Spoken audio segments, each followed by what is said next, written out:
আজকে সবসময় বলা হচ্ছে ধর্ষণ, আমাদের দেশের আইনে ধর্ষণের মধ্যে মেয়েদেরকে রাখা হয়েছে ভিকটিমে, ছেলেরাই শুধু ধর্ষণ করতে পারেন। কে বলেছে এই কথা? ভারতবর্ষে তো 18% পুরুষ মানুষের ধর্ষণ হয়। একটি ছেলেও সব কাজ করবে, একটি মেয়েও সব কাজ করবে। আমি ছেলের মায়েদের বলতে চাই, কতকাল আমার বাবু কিছু পারে না, বৌমা তুমি বাবুকে দিয়ে কাজ করাছো কেন? পুরুষ মানুষ কামের বশীভূত হন, পুরুষ মানুষকে না সেক্স দিয়ে যা খুশি করিয়ে নেওয়া যায়, মেয়েদের তেমনি লোভ আর অর্থ।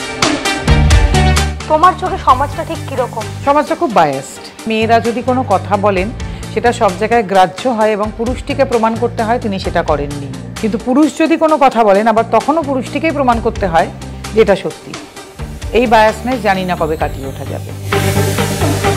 একটা মেয়ে যৌন চাহিদা থাকাটা কি ভীষণ অন্যায়? কে বললো এ কথা?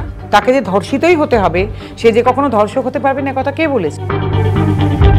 কেন এম্পাওয়ার্ড ওমেন কি রান্না করবেন না? এম্পাওয়ার্ড ওমেন সংসার করবেন না? তার স্বামী পুত্র থাকতে নেই, কন্যা থাকতে নেই, সেই সংসারে তিনি রান্না করলেও ছোট হয়ে যান।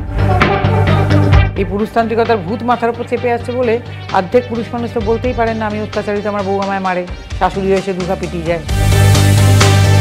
যে তোর যদি না পোষায় বউয়ের সঙ্গে তাহলে তুই তাতে আলাদা থাকতে পারবি। কই ছেলেরা তো এভাবে বড় হয় না। ছেলেরা প্রথম থেকেই জানে তাদের দায়িত্ব নিতে হবে, মেয়েদেরকে তো সেটা শেখাচ্ছি না আমরা।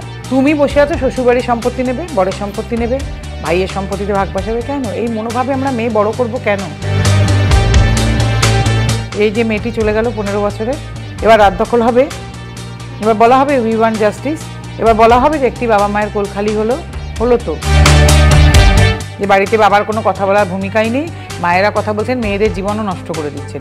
বাংলা সিনেমা এরকম বহু চরিত্র হয়েছে। 7 পাকে বাঁধা সিনেমাটি তার সবচেয়ে বড় উদাহরণ, যেখানে সুচিত্রা সেন বলেছিলেন মা তোমার মতন মায়ের জন্য কত মেয়ের যে সংসার করা হলো না। পুরুষ সব কিছু যেমন পারেন না, নারী আপনারাও কিন্তু পারেন না। আমরা নারী, আমরা সব পারি বললেই হবে না, আমরা এখনো অনেক কিছু পারি না।